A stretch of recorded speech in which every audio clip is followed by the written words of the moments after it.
माझा मितवा मालिकेच्या आजच्या भागामध्ये आपण पाहणार आहोत की आता प्रेझेंटेशनची तयारी तर झालेलीच असते आणि कुठेतरी खूप जास्त आनंद लावण्याला होत असतो, कारण लावण्याला माहिती आहे की आता सगळं काही आपल्या मनाप्रमाणे होणार आहे आणि त्यामुळेच ती खूप जास्त हॅप्पी असते, कारण ईश्वरी तिथे नाही आहे ना, यासाठीच तिला आनंद झालेला असतो।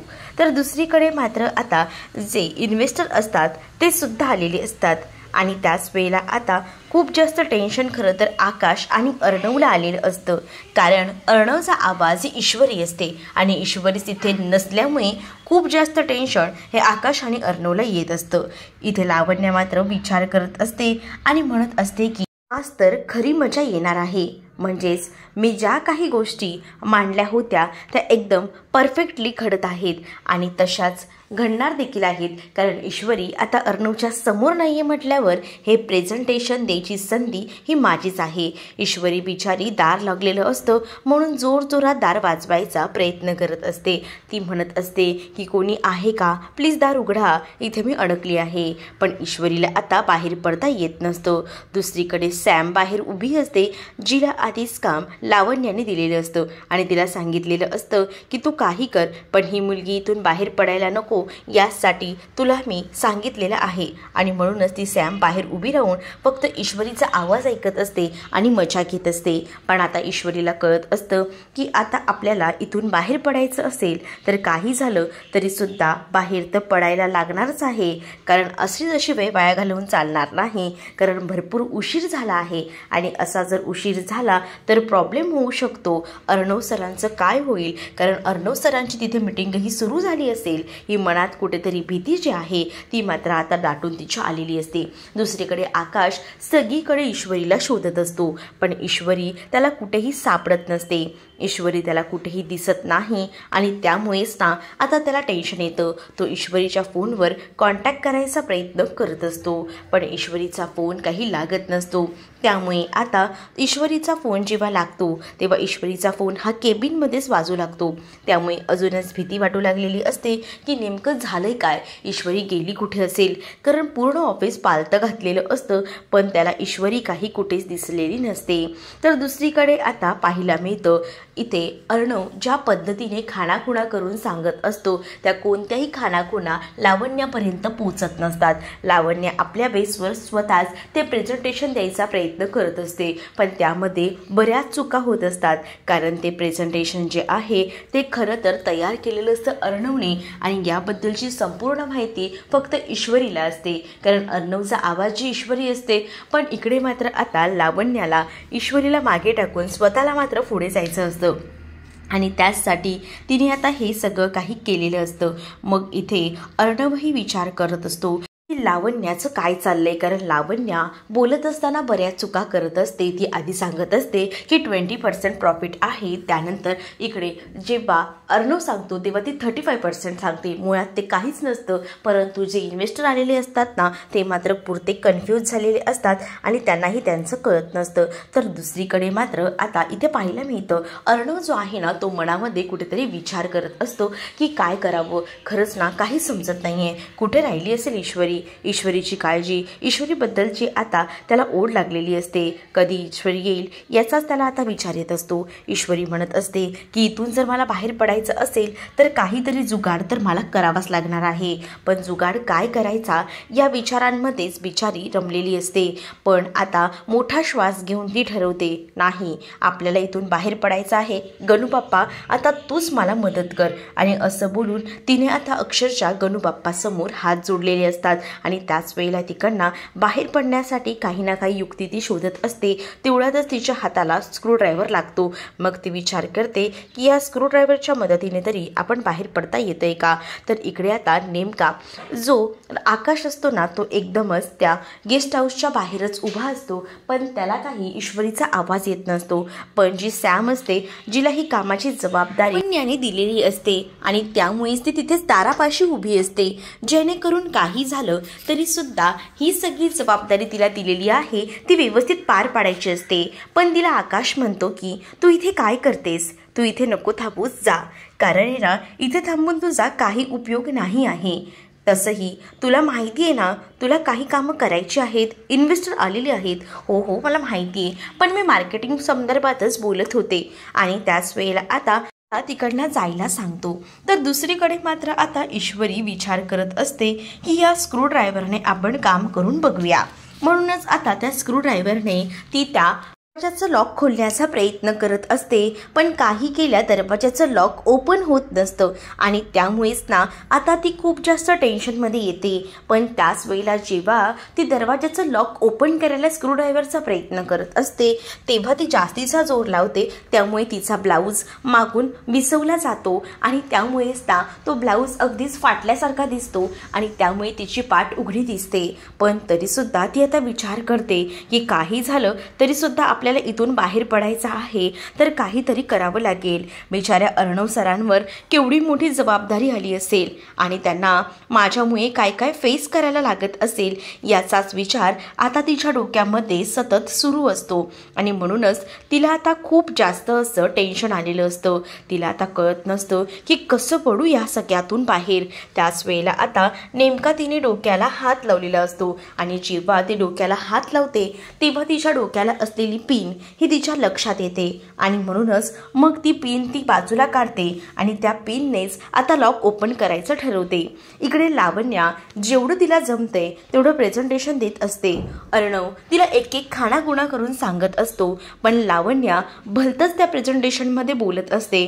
त्यामुळे आता ते प्रेझेंटेशनसुद्धा लावण्याला धड देता येत नसतो. इन्व्हेस्टरना समजतं की अर्णवला काय बोलायचं आहे, अर्णव काय मांडू पाहतोय, पण ही जी आहे ती भलतंच काहीतरी सांगते. या गोष्टीसुद्धा आता कळून चुकलेल्या असतात इन्व्हेस्टरना. त्यामुळे ते सुद्धा आता म्हणत असतात की ओ मॅडम तुम्ही काय बोलताय, सर काहीतरी वेगळंच सांगतायत आणि तुम्ही वेगळंच.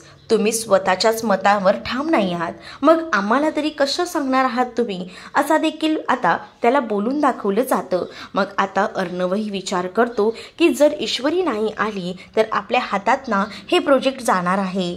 तरीसुद्धा लावण्या पुन्हा एकदा प्रयत्न करत त्यांना नीट समजावून सांगायचा प्रयत्न करत असते. म्हणजेच आता ती म्हणत असते की तुमचा काहीतरी गैरसमज होतोय, पण मी तुम्हाला एकदम व्यवस्थितपणे समजावून सांगते. आणि त्याच वेळेला आता ती पुन्हा एकदा समजवायला जाते. ज्या वेळेला ती आता या गोष्टी सांगत असते ना तेव्हा मात्र आता लावण्या ही पुन्हा एकदा मीटिंगला सुरुवात करते आणि ज्या प्रेझेंटेशनचं जे सगळं व्यवस्थित सांगायचं असतं ते सगळं तिने उलटं सांगून टाकलेलं असतं. पण अर्णवला ज्या गोष्टी सांगायच्या असतात त्या तर ती सांगतच नाही. दुसरीकडे आता ईश्वरी स्क्रूड्रायव्हर आणि त्यासोबत तिची हेअरपिन या दोन्हीने आता तो लॉक खोलायचा प्रयत्न करत असते. लावण्या जे जे काही बोलत असते त्या सगळ्या गोष्टी एकदमच विचित्र असतात. म्हणजेच अर्णवने त्या प्रेझेंटेशनमध्ये 30%, 35% हे सगळं काही बांधलेलं असतं, पण ही 20%, 50% असं काहीतरी सांगत असते. पण या स्वतःच्या ह्याच्यावर ती ठाम नसते. त्यामुळे इन्व्हेस्टरना सुद्धा या सगळ्या गोष्टीत पुढे जाणं काहीच तथ्य वाटत नसतं, कारण शेवटी ते एक स्वतःची एक रक्कम जी आहे ती या कंपनीकडे देणार आहेत.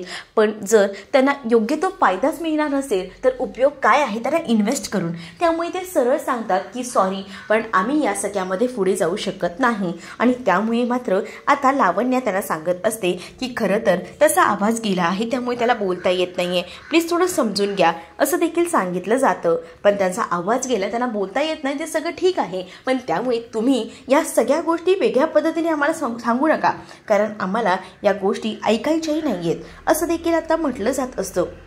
तर दुसरीकडे मात्र आता या सगळ्या गोष्टी जेव्हा सांगितल्या जातात तेव्हा अर्णवला फक्त ईश्वरीची आठवण येत असते. जर आज माझी ईश्वरी इथे असली असती तर ती माझा आवाज ठरली असती आणि तिने या लोकांना थांबवलं असतं आणि योग्य ते प्रेझेंटेशनसुद्धा दिलेलं असतं. पण इकडे आता ईश्वरीचा गणूबाप्पा अक्षरशः पावलेला असतो, कारण ईश्वरी जे काही लॉक ओपन करत असते स्क्रूड्रायव्हर आणि त्याचसोबत तिथे असणाऱ्या हेअरपिनने, त्यामुळे आता ते ओपन तर झालेलंच असतं आणि त्यामुळे ती खुश होते आणि बाहेर येते. पुन्हा एकदा ती आपला हेअरपिन केसांना लावते, पण त्यावेळेला तिच्या लक्षात येतं की आपला ब्लाऊज जो आहे तो मागून फाटलेला आहे. मग आता तो ब्लाऊज फाटलेला असल्यामुळे ईश्वरी आता आपला पदर खांद्यावरना घेते आणि ती तिकडनं चाललेली असते. समोरून तिला आकाश येताना दिसतो. आकाश जेव्हा तिला दिसतो तेव्हा ती आकाशकडे धावत जाते आणि आकाश सर अगं ईश्वरी तू होतीस कुठे? आम्ही तुला सगळीकडे शोधत होतो. मग आता अर्णव सरांची मीटिंग आहे ना, चला आधी आपल्याला तिथे पोहोचायला हवं, नंतर मी तुम्हाला सगळ्या गोष्टी सांगते. तर आता त्या सॅमच्या हातामध्ये काही ब्लेझर्स असतात. त्या ब्लेझरमध्ये एक ग्रीन कलरचा ब्लेझर असतो जो ईश्वरीच्या साडीला ब्लाऊजला परफेक्टली मॅच जाणार असतो. त्यामुळे ईश्वरी त्या ब्लेझरकडे बघते आणि आता काही झालं तरी सुद्धा तिला तो ब्लेझर घालूनच तिथे यावं लागणार असतं. त्यामुळे आता तो ब्लेझर हातात घेते आणि ती पटकनच त्या मीटिंगला जायचं असतं. त्यामुळे आपल्याला असं तसं जाऊन चालणार नाही. तो ब्लेझर ती आपल्या अंगावर घालत असते, कारण त्या ब्लेझरमुळेच तिला आता तिथे प्रेझेंटेशन देणं सुद्धा सोपं जाणार असतं आणि यासाठी तिने विशेषतः ही तयारी केलेली असते. तर दुसरीकडे मात्र आकाशला हा प्रश्न पडलेला असतो की कुठे गेली असेल ईश्वरी. पण ईश्वरी आता सध्या तरी या सगळ्याबद्दल काहीच सांगत नाही. इन्व्हेस्टर अक्षरशः चिडलेले असतात आणि ते आता रागारागाने तिकडनं जायला निघत असतात. पण तेवढ्यातच ना नेमकी आता इकडे ईश्वरीची एंट्री होते आणि ईश्वरी जी आहे ती त्यांना थांबवायचा प्रयत्न करत असते. कडे आता सगळी तयारी झालेली असते. इन्व्हेस्टर उठून जाणारच असतात, पण नेमकी ईश्वरीची एंट्री होते. ईश्वरी आता आल्यावर लावण्या तर पाहतच राहते. लावण्या म्हणत असते की हिला तर त्या रूममध्ये बंद करून ठेवलं होतं, मग ही बाहेर कशी आली असे विचार आता तिच्या मनामध्ये येत असतात. पण आता ईश्वरी समोर आलेली असते. तर ईश्वरीला बघून अर्णव खूप जास्त खुश झालेला असतो आणि तो विचार करतो की बरं झालं माझी ईश्वरी फायनली आली. ज्या क्षणाची तो वाट बघत होता ते आता समोर आलेलं असतं आणि त्यामुळे ईश्वरी त्या इन्व्हेस्टरना थांबायला सांगते आणि त्यानंतर त्यांना म्हणत असते की थांबा, सगळ्यांनी थांबा, मी माझी स्वतःची ओळख करून देते. आणि ती लावण्याला बाजूला करते आणि स्वतःची ओळख करून देत म्हणत असते की मी ईश्वरी अर्णव राजशिर्के. स्वतःची ओळख करून देत असताना तिला एकदमच खूप ग्रेटफुल वाटत असतं, कारण ती अर्णवची बायको आहे आणि त्यामुळेच तिला एक वेगळं समाधान मिळत असतं. अर्णवची बायको म्हणून ती जेव्हा ओळख करून देत असते तेव्हा मात्र लावण्याचं तोंड पाहण्यासारखं झालेलं असतं. तर ईश्वरी आता अर्णवचा आवाज असते. अर्णव ज्या ज्या काही खाणाखुणा करून सांगत असतो परफेक्टली ईश्वरी त्या पद्धतीनेच प्रेझेंटेशन देत असते. इंडियाला 25%, त्याचसोबत श्रीलंकाला 45% या पद्धतीने मार्जिन ठेवलेलं आहे आणि आपल्याला प्रॉफिटही खूप छान होणार आहे. या पद्धतीचं ईश्वरी सगळं प्रेझेंटेशन एकदम परफेक्टली देत असते, कारण अर्णवने तिला त्या सगळ्यासाठी तयार केलेलं असतं आणि ईश्वरीने आता एकदम अशी भारी ढासूळ ड्रेसिंग केलेली असते ना, म्हणजे तिने साडी वेअर केलेली असते आणि त्यावर तो ब्लेझर. त्यामुळे अर्णवने ना अक्षरशः तिच्या प्रेमातच पडलेला असतो. तर इकडे मात्र अर्णव जेव्हा ईश्वरीकडे बघत असतो ना तेव्हा त्याची नजरही तिच्यावरना हटत नसते, कारण ईश्वरी मनमुरादपणे अगदीच व्यवस्थितपणे प्रेझेंटेशन देत असते आणि ईश्वरीला अर्णव एक एक खाणाखुणा करून या सगळ्याचं गायडन्स करत असतो. अगदी परफेक्टली ते तसंच गायडन्स देत असते आणि ज्यामुळे प्रेझेंटेशन एकदमच परफेक्ट होतं आणि त्यावेळेला अर्णव या ईश्वरीवरना त्याची नजरही हटत नसते, कारण आज ईश्वरीमुळे अर्णवला खूप मोठा फायदा होत होता.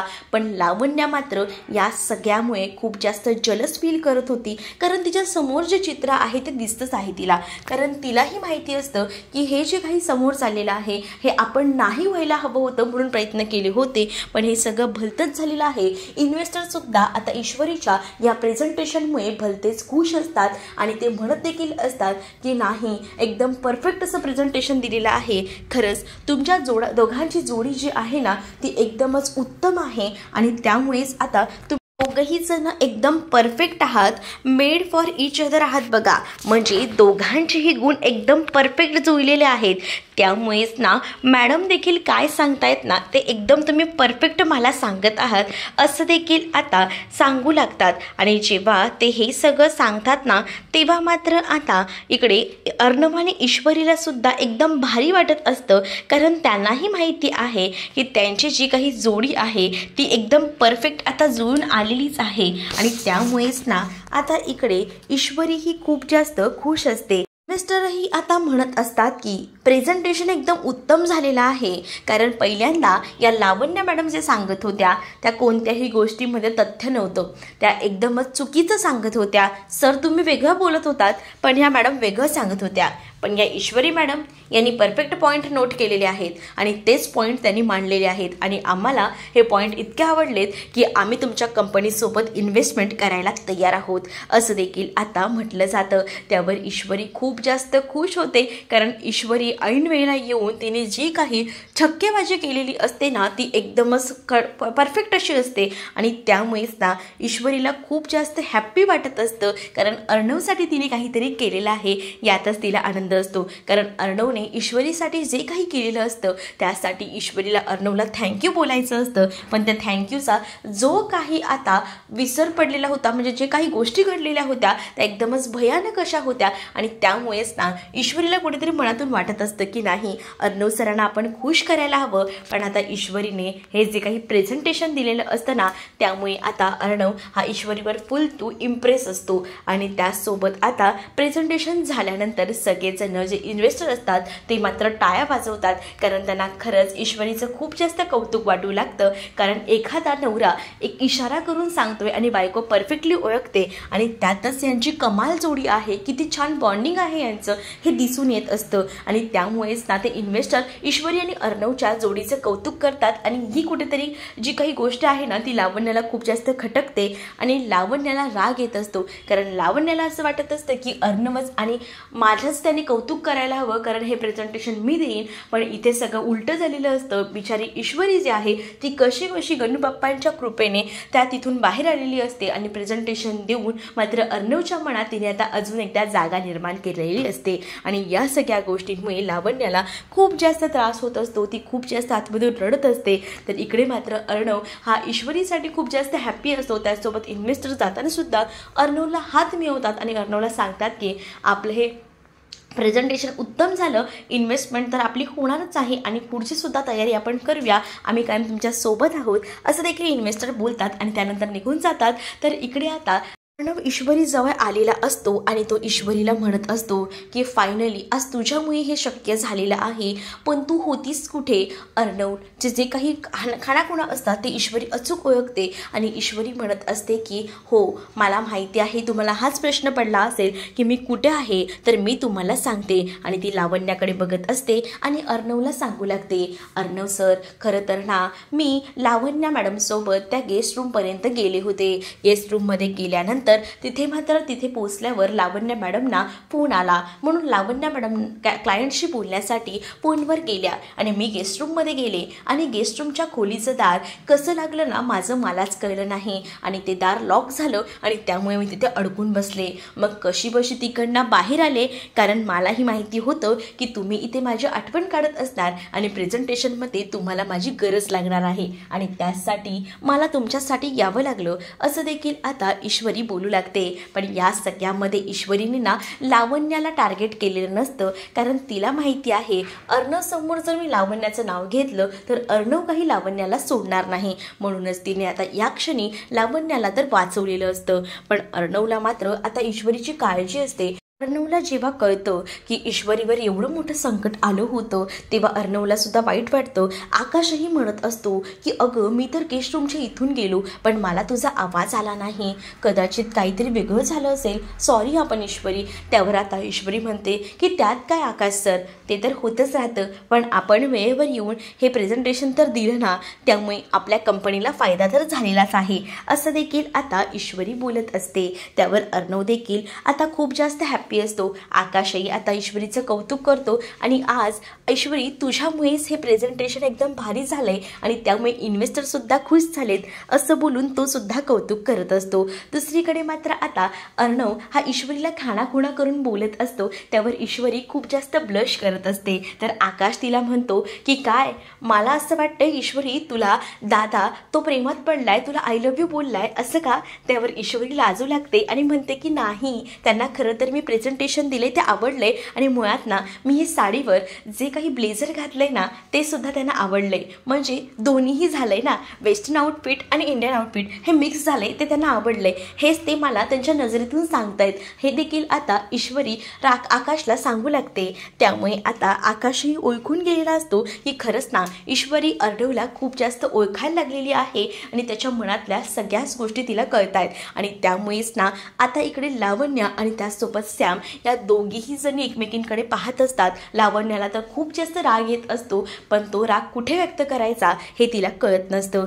पुढील भागामध्ये आपल्याला पाहायला मिळतं ईश्वरी आणि त्याचसोबत लावण्या त्या पुन्हा एकदा तिथे असतात आणि त्याच वेळेला ईश्वरी आता लावण्याला म्हणत असते की लावण्या मॅडम, तुम्हाला काय वाटतं, तुम्ही जे काही केलं ते मला माहीत नाही आहे का, पण अर्णव सरांसमोर मी काही बोलली नाही. तुम्ही आतापर्यंत 4 चुका केल्या होत्या आणि ही 5वी चूक होती. पण आता जर 6वी चूक कराल ना तर माझ्यापेक्षा वाईट कोणीही नसेल, लक्षात ठेवा. आता आकाश आणि त्याचसोबत ईश्वरी गाडीतून उतरून दोघंही जण चालत येत असतात, पण अर्णवकडे ईश्वरी बघत नाही. त्यामुळे अर्णव थोडा जलस होतो. पण अर्णवचा आता आवाज आलेला असतो, पण तो बोलतो की माझा आवाज आलाय पण मी या सगळ्याबद्दल ईश्वरीला सांगणार नाही. पण आता अर्णवची ही चोरी ईश्वरीने पकडलेली आहे, कारण अर्णव रूममध्ये जेव्हा फोनवर बोलत होता तेव्हा नेमकी तिथे ईश्वरी येते आणि ईश्वरी अर्णवकडे पाहू लागते. तर तुम्हाला भाग कसा वाटला हे नक्कीच मला कमेंटमध्ये सांगा आणि असेच अपडेट पाहत राहण्यासाठी आपल्या चॅनलला सबस्क्राईब नक्कीच करा.